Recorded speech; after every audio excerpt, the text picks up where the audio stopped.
Tell the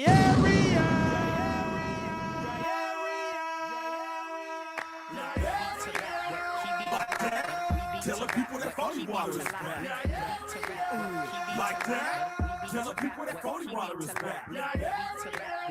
Like that. You are tuned into the W Show on Sideline Sports Talk Network and 100.1 FM Kansas City. Live from Radio Row in San Francisco, California. Brought to you by Gates Barbecue, the Negro Leagues Baseball Museum, Dillard Zona Rosa, the Soul of Santa, Golden Gate Funeral and Cremation Services, and Wood Nissan. All right, we're back here live from Radio Row. Another great guest with us. A lot of folks know this guy, and I'm really excited that we have him on, especially since the World Cup is coming to the U.S., and we'll have some World Cup games in Kansas City, where we're from. Mr. Kasey Keller, how are you, sir? I'm doing good, thank you. Yeah, you're doing some sports casting. People know you. You're also played in the World Cup. I had a few World Cups, yep. 4. Yep. So it was. It's cool to see the World Cup back in America and kind of that continued growth. And sitting here with the Kansas City guys, just saying, it's been a good run for you guys. You got to be a little weird, probably over the last few years, the little different vibe. But as a Seahawks fan, you're a Seahawks fan? I grew up in Seattle, grew up in the Pacific Northwest. So excited to see the Hawks back in the Super Bowl.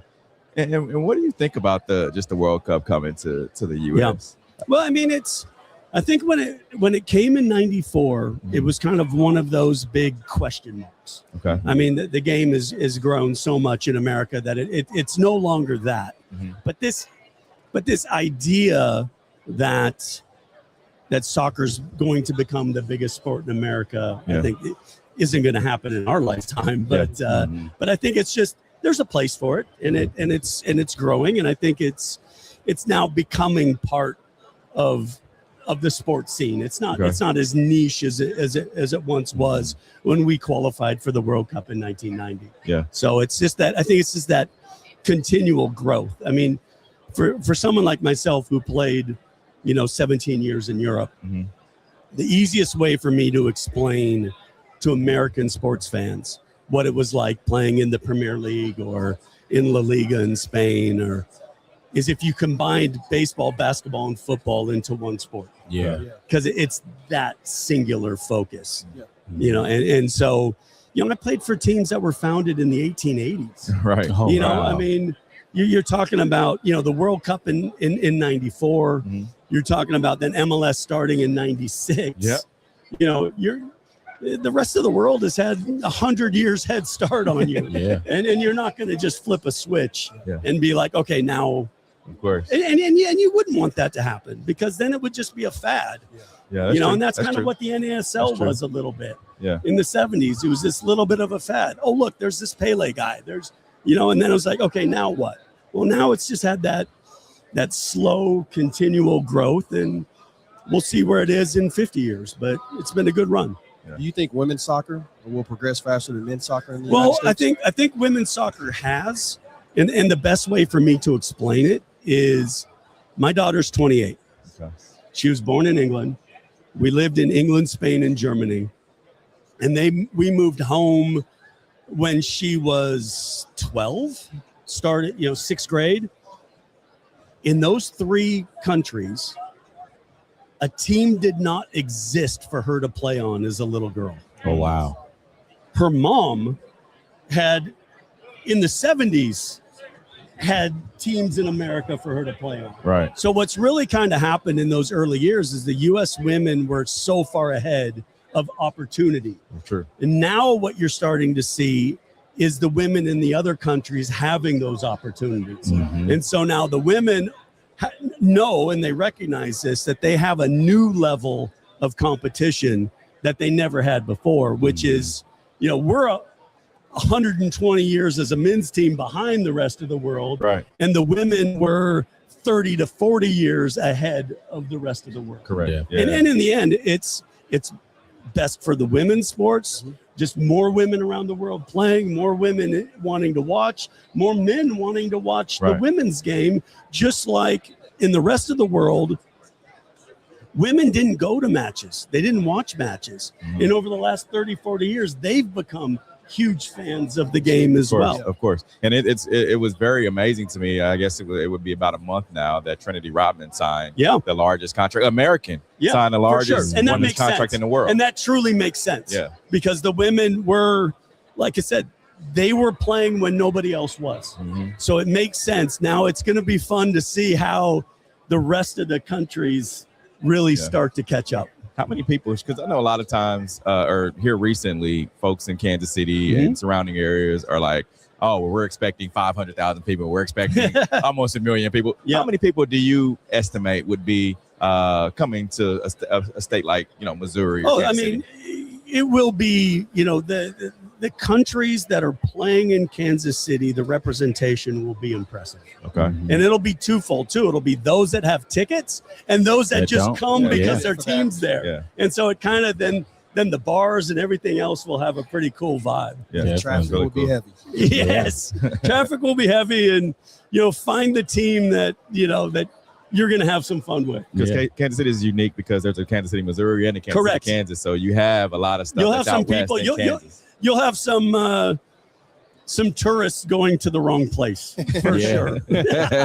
Definitely. And as far as the game of soccer, is the gameplay different now versus when you played? Because you look at the NFL as more of a passing league now. Yeah, there's little, I think nuances.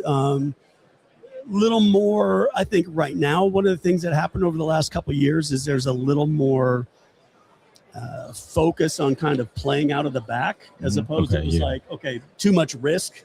Right. I think that'll swing back as there's so many mistakes that happen, but it's the same game.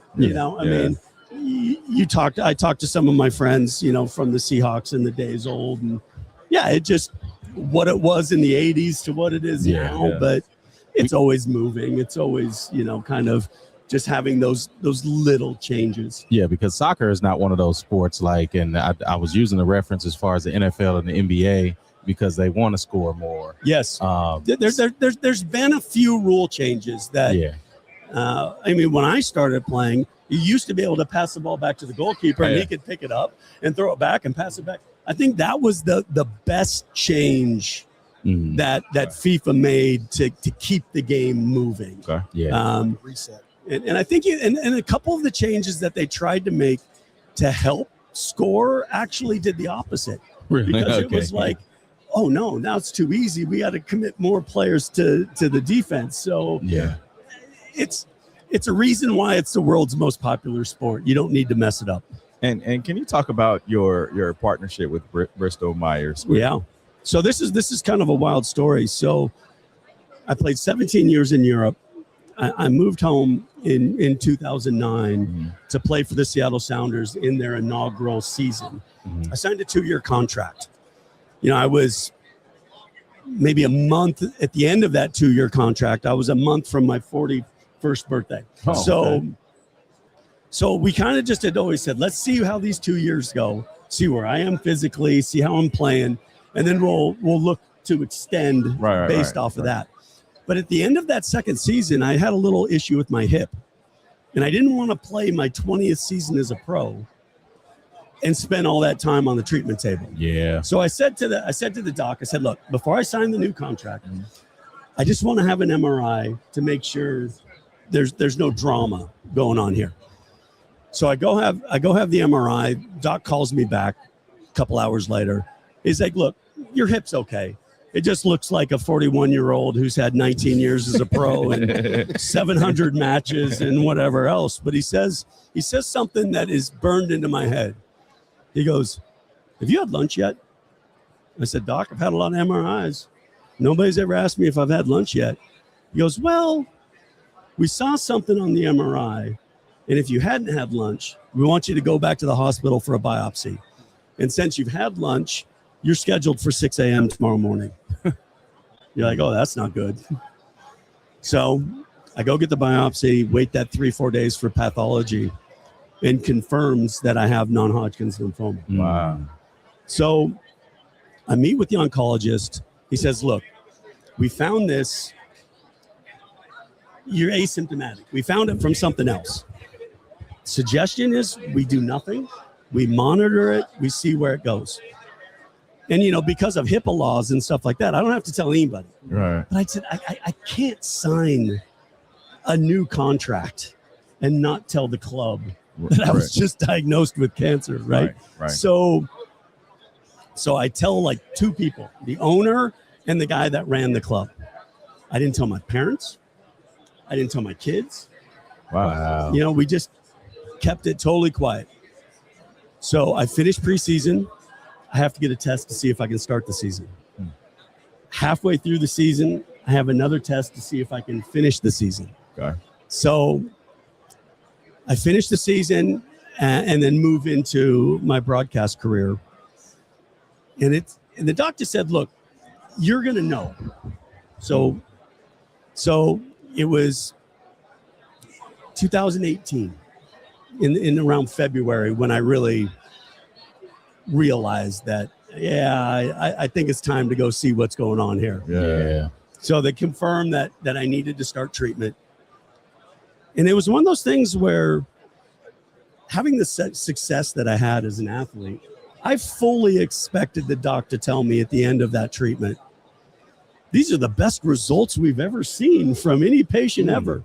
And it was exactly the opposite. Wow. It was the start of this disappointing process. In the end, I went 13 different treatments with some success to no success to really good success halfway through the treatment to then a reversal by the end of the treatment. And then I'd finished right as COVID kicked off. I had started a really horrible treatment, which was a 96-hour continual chemo trip. Wow. Yeah, that was, the old saying about Mike Tyson. You have a game plan until you get. That was the one that one officially punches you in the face. Yeah. But you try to keep life as normal as possible.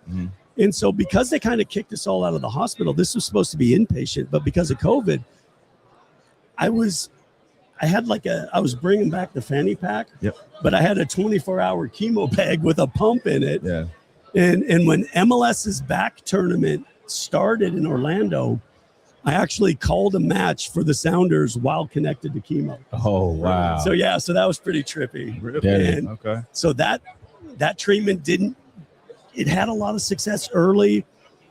And then again, as I had so many different disappointments throughout this journey, then a drug that I just missed the clinical trial was this CAR T cell therapy called Breyanzi. Okay. I was one of the first people that got this drug after FDA approval. And after setback after setback, a month after the treatment, I was in remission. And 3 months afterwards, I was declared what was called NED, which is no evidence of disease. Yeah. And I've had that since 2021. That's amazing. Now, Congrats. I know we got to get you out of here. Last question for you. What would you tell those folks that, because us guys don't want to go get checked? We can have a pain and we're like, nah, we'll wait. So get that relationship with your doctor. Okay. Be an advocate for yourself. Don't be afraid to ask questions. Don't be afraid to get second, third, fourth opinions or whatever. You're not going to hurt anybody's feelings. Right. Go find what's out. And for me, in the end, have that support group that looks at everything. So if you're going through this and you're doing different things, look for BreyanziWithin.com. Talk to your doctor, talk to your is CAR T cell therapy something for you? And is it something else? Is it this? Just exhaust it. And also understand that technology and medicine continues to improve. Right. Breyanzi wasn't even in existence when I was diagnosed. I had enough success to that it gave me time for this to be FDA approved. Yeah. And this was the one after 13 different failures that got me out the other side. That's amazing. Yeah. Casey, we appreciate you giving us some time today. Thank you. Thank you, sir. Pleasure. Thank That's you. Casey Keller. We'll be back here with more guests live from Radio Row. The views and opinions expressed of the W Radio Show by the host, co-host, guests, and call-in listeners are solely the opinions and responsibility of the original source who expressed them. They do not represent the opinions of the W Show, 100.1 FM, One Kansas City Radio, Sideline Sports Talk, Team Wall Street Foundation, or affiliates.